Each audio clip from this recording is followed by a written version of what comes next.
Greetings, adventurers. You're listening to the Quiet Journeys of Professor Atwood with me, Professor Atwood. I'm glad you're here, and I can't wait to tell you about my latest journey. So please, settle in, relax, and prepare to quietly drift off with me to parts known, unknown, and even some places in between. Comfortable? Very well.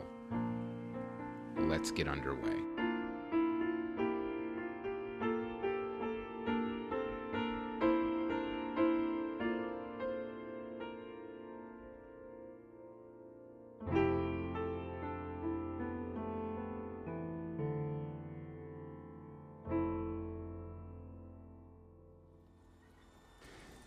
So, welcome back, everyone. Wow, episode 4. We made it. Okay, I understand that's not a huge milestone, but you take your victories where you can get them. It's like when you discover a new science modality that really only saves a few minutes. Sure, it helps, but you're not going to be invited to the science conference over it. But speaking of that, definitely still a little tired from that trip. I mean, a conference isn't as tiring as exploring, of course, but it can still be pretty exhausting. And I don't know, I probably didn't tell you guys, but I also got roped into being a science play judge at the last minute, and it was not an easy choice. There were so many great costumes, but in the end, I had to go with my gut. Professor Lamprey from Australia was dressed as Copernicus and had these little planets rotating around him the whole time. It was ingenious and, well, just fun, really. So, congrats to Dr. Lamprey, and I didn't even deduct points for omitting Pluto. But, come on, a dwarf planet is still a planet. So, I got back to the lab, and it was really good to be home after a trip like that. I don't know if I told you about my assistant, Bradley. He's not here now, but he's been instrumental in, everything. He's a really good planner and has a great attention to detail. Sometimes, I'll admit, I'm a bit forgetful, and it's nice to have someone who can remind me of things like how long a bacterium has been growing, or if I'm running low on any or all isotopes, or if I've left the stove on. But the main thing he does, of course, is make travel arrangements. And he also keeps everything running while I'm away, and feeds the plants, which is really important. But, fellow adventurers, it is time to go on another journey. This time, down the Amazon. I know, whenever anyone mentions the Amazon, it conjures up all sorts of imagery, from Humphrey Bogart and the African Queen to deadly piranhas, giant water snakes, murderous natives. And, by the way, that's not appropriate to say anymore. It's not correct. You have to say uncivilized indigenous people with crude homemade weapons. That's okay. And it also had completely untenable weather. Now, some of those things are true, and some of them are not. But can you guess? Well, here's a hint. Piranhas are thought to be in Africa too, but they're not. They're only in South America. And they are indeed in the Amazon. But there are some things you don't know about them, like how they're trying to get to Africa, and why. It has a bit to do with why salmon go back upstream, but more primal, and also not very practical. There's an ocean between them, for starters. It's a little baffling. I've never pretended to understand the unnecessary migratory motivations of piranha, so we'll see what happens. But with all the mysteries about the Amazon River, I thought I'd pull back the curtain a little bit as we go there. First, I had to pick what kind of boat I was going to take, and I opted for a modified lanchas. Generally, they are slower ferries, but I hired a customized one owned by Captain Flynn, an expat from the UK. He had a long and tragic backstory about how he arrived in Africa offering river commissions on a modified lanchas-type ferry, but summing it up, it largely involved a pyramid scheme and the migratory piranhas that I mentioned earlier. So I boarded Captain Flynn's ferry in Peru in the city of Iquitos, and it was not easy to get to, let me tell you. But it's a great starting point to get on the Amazon River, and it's a gateway to the rainforest, which is where we were headed. It's not my first rodeo, so I was pretty well prepared. Bradley had everything I needed, from a compass to sunscreen to bug repellent, a flare gun, $10,000 in foreign currency. Not sure about that one, but he said to definitely take it. A pith helmet, multiple changes of clothes, and of course, snacks. And Captain Flynn said anything I forgot he usually has extras of, except snacks. He said he has a very strict policy on snack rationing. But hey, it was his boat, so when in Rome, as they say. The boat itself was nothing special on the outside, and I think that's just what Captain Flynn wanted people to think. All the upgrades and customizations were on the inside. And I have to say, sometimes I take my own vehicles, and sometimes I hire transportation. It's a good mix, and I get to see how other people do things. He had a small crew, and they all looked relatively happy. Except one deckhand who had a scar on his face, and I knew it wasn't the same King Deposer I saw on the Orient Express, but I really did wonder if they were related. Anyway, he was the one, if I had to pick one of the crew members who didn't look that happy, it would have to be him. But look, I decided I didn't want the trip to be awkward, so I didn't bring it up. Now, the Amazon River is the second longest river in the world, beaten only by the Nile in Africa. It runs through 3 different countries and is made up of over 1,100 tributaries, and 17 of these tributaries are over 1,500 kilometers, or 930 miles, in length, and together they form one of the most breathtaking rivers in the world. Only the Nile is longer in terms of total length, but the Amazon River is the largest river in the world measured by discharge volume of water per second. It has a total length of 7,000 kilometers, or 4,300 miles, and a discharge of 209,000 cubic meters per second. Well, I'm not really sure this is a competition with discharge numbers and all of the kilometers, but there you have it. The Amazon River flows from Peru through Colombia and Brazil. The largest part of the river is located in Brazil and was named by a Spanish explorer, Francisco de Orellana, who named the Amazon forest after being attacked by women who he compared to the Greek Amazons. Wow. Now, when you think about it, that's a lot to unpack.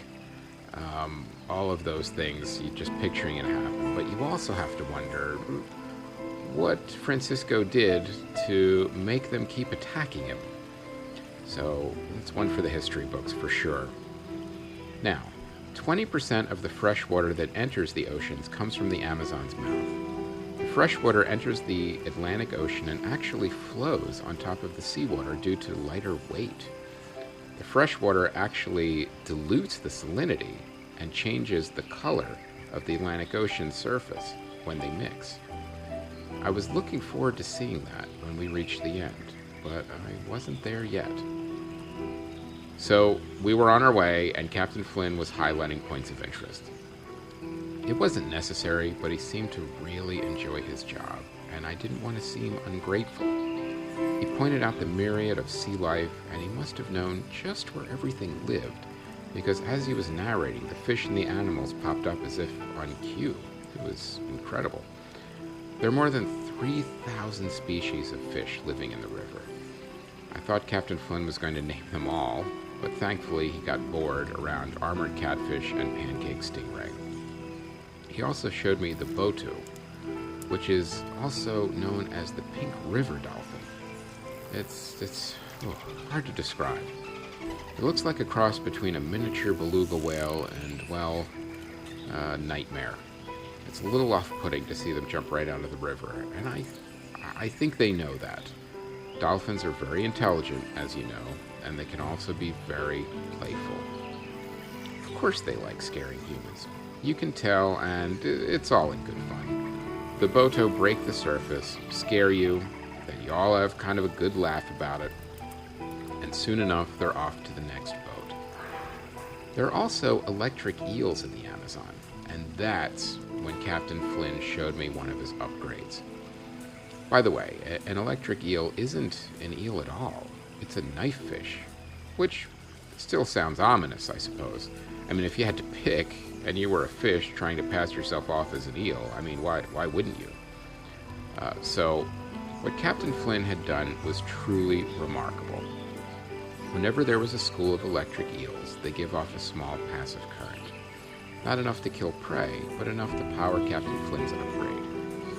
He deliberately took us into a school of eels. Okay, I mean, technically it's called a swarm, but if they're not really eels, then it's a school.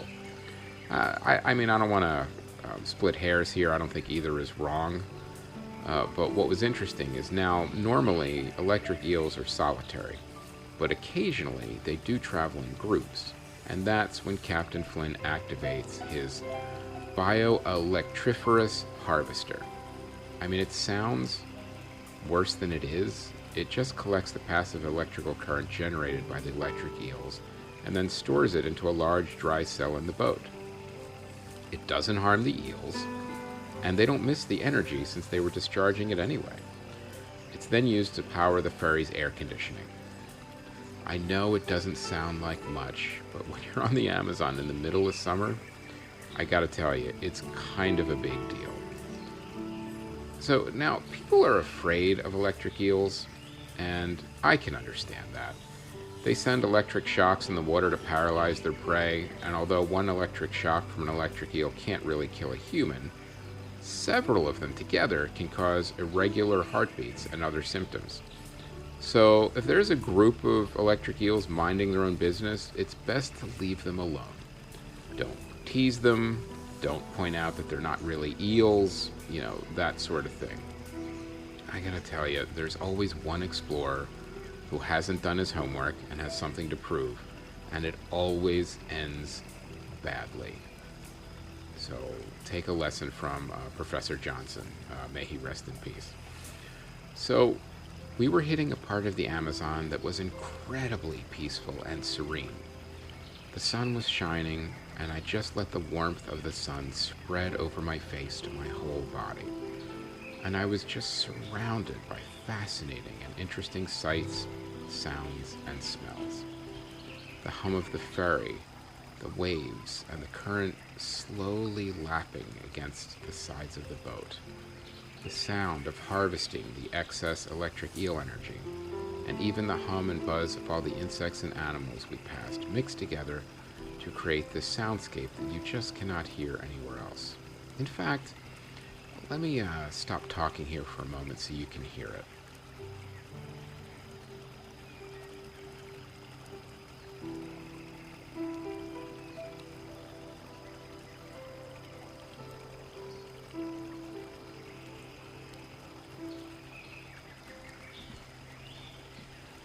And that was just half of it. Everywhere I looked, there was something else to see. The mighty river, the distant horizon, the rainforest itself. It was a feast for the eyes as well as the ears. The different colors of the rainforest, even though most of them were green, was just idyllic. I felt like I was traveling through a secret part of the earth made just for me. Well, for me, Captain Flynn, his crew, and his customized ferry.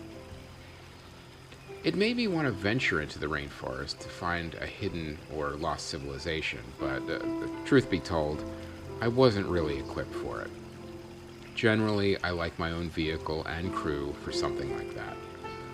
Look, as you've probably either guessed or experienced, some exploring is best done solo, and some you really need a group for. Like, I would never look for pirate treasure by myself. You have all the nautical logistics, plus curses to deal with, and you want someone watching your back as you break through a hidden cave wall on an uncharted island. Trust me, look, I'm not saying I haven't made mistakes. I'm saying you need to learn from them and pay your knowledge forward.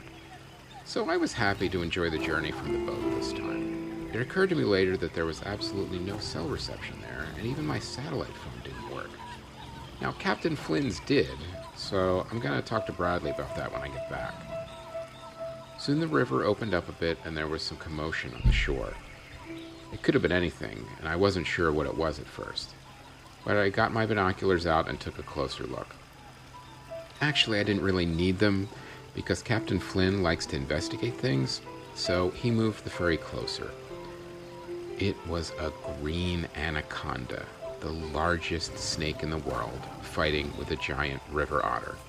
Now, at first, it didn't look like the otter had a chance. But then, something very odd happened. It seemed that the otter had an agreement with all the other animals near the bank. As the otter struggled, it was then helped by a jaguar, an electric eel, and a manatee. I can't believe I was lucky enough to see this. I've always postulated there was an Amazon animal version of NATO, and now I got to see it for myself. If I ever have enough time to write a paper about it, I will. After a while, the anaconda gave up in search of prey that was less connected. But it was another sight to behold, just seeing it depart. It was 30 feet long and over 500 pounds easy. So, I know snakes don't have expressions, but if I could read his, let me say it just didn't seem too concerned about the animal coalition that had just defeated it. You know, when you're 30 feet and 500 pounds, not a lot can really bother you. Now, Captain Flynn showed me the best part of his ferry upgrades. He installed a full-color sonar camera that could translate sonar readings to color HD images in real time. I thought it was to show me what's at the bottom of the Amazon River. He said, no, it's to show you the river that's under the river. You heard that right. That's right, adventurers. There is a river under the Amazon River. This is one of the newest pieces of information that was unveiled in, say, 2011, and something that a lot of people just aren't aware of. The underground river is named Hamza and flows miles below the surface. So what does an underground river flowing under one of the largest rivers in the world actually look like? We fired up Captain Flynn's sonar scanner and took a look. Honestly, on first glance, it was a little disappointing. On that first glance, it pretty much looked like just another river, except smaller and darker. But that was deceptive. As the sonar scanner warmed up and began translating images, another picture appeared. First of all, we saw fish. They were brightly colored, but most likely blind, so I doubt they could really enjoy it. Clearly, these Hamza fish had isolated themselves and don't really like crowds. But the underground river held another secret. It followed the above river. Why? And then, as I looked closer, I knew. I started seeing other aquatic life in that underground river. Electric eels, piranhas, and even our friend the giant green anaconda from before. But they weren't hunting. They weren't feeding. They were all just swimming, and with purpose. Finally, I realized that the Hamza is really a freeway for the river. There's so much life in the Amazon that it's gotten too crowded. So if the fish or animals need to get somewhere in a hurry, they use the Hamza. But it also seems to be neutral ground. Everyone uses it, so everyone is safe. It's like the club car on the Orient Express, except underwater and underground, and accessible only by fish and water snakes. But there was one other trick the Hamza River had up its sleeve, and it's why I chose this particular time to visit. There's a place where both rivers meet, and once a year there's a festival. It's not on the map. You just need to ask the locals where to go. All the people get together to celebrate the beauty and majesty of nature and our world. It's not Earth Day. It's a few months later because they didn't want to step on any toes. It's Hamza Day, and the festival itself is spectacular. It tries to have a neutral carbon footprint for the whole day. All food and packaging is biodegradable, and there are no sound stages or microphones. All natural. Okay, except for the VIP section where you can rent a bungalow with a fridge and hospitality service. But other than that, it's an all-green event. I timed this journey to end at the festival, and I was not disappointed. Everything from the music to the cuisine was all top-notch and locally sourced. There's nothing like listening to samba music while eating farofa at an outdoor, not really Earth Day festival. I listened to some great local stories, like about how a special green anaconda had lived for 1,000 years and contained all the knowledge of the rainforest, and was willing to share it with travelers in exchange for a few hassle-free meals. I also met some fellow explorers who had come from the Antarctic just for Amahamsa Day. They complained about the heat, but I kind of expected that. So the festival was amazing. It was a full day of eating, music, relaxing, talking, socializing, learning. But all too quickly, the sun was setting, and soon it was time to go. It was also time to say goodbye to Captain Flynn and his crew. I thanked him profusely, and we promised to share nautical upgrades in the future. I offered to have him visit the lab someday, but he said he rarely leaves his boat now, and that's just the way he likes it. I can respect that. The crew member with the scar gave me an off look like he knew me, and his scar did seem bigger by the trip's end. But again, I didn't want to make a thing out of it. So I just waved and remembered that I still had the number of that fourth detective from the train. But I took one look back at the Amazon, the water, the banks, the tree line, and just took it all in. I listened to the wind through the trees and to the gentle river current. I was in eastern Brazil, at the mouth of the river as it flowed into the Atlantic Ocean. I looked back and forth, and in that moment, it felt like the earth had indeed let me in on a little secret. There's a balance. Fresh water and salt water, sun and moon, earth and air, eels that are really fish. The earth, in that moment, just wanted to let me know that it knows what it's doing. I looked back and forth again and got the message. All in all, it was a very satisfying and enlightening trip. All of my journeys affect me in one way or another, and this one was no exception. At the end, I just felt closer to everything. And I hope you enjoyed hearing about it. Perhaps you'll get there for yourself someday. But that's all for now. Thank you, fellow adventurers, and I'll see you next time. Look, just one little word about the Patreon before we wrap up, and I just want to let you guys know, science and exploring is expensive, but I would like you to join the White Cat Adventurers Club. You'll get something special. You get a soundscape of every episode. Think of it as a blank adventure canvas for your ears and mind. So you'll get a version of the story without the story. You'll get added music, sound effects, and ambient noise. So you can create your own adventure story in your mind as you drift off to sleep. But you also get other things too, like access to my weekly journal, exclusive news and updates from White Cat Entertainment on other things that they're doing, everything from comics to other podcasts and other business ventures that they seem to be working on. So check that out, and I'll see you next time. Thanks, travelers.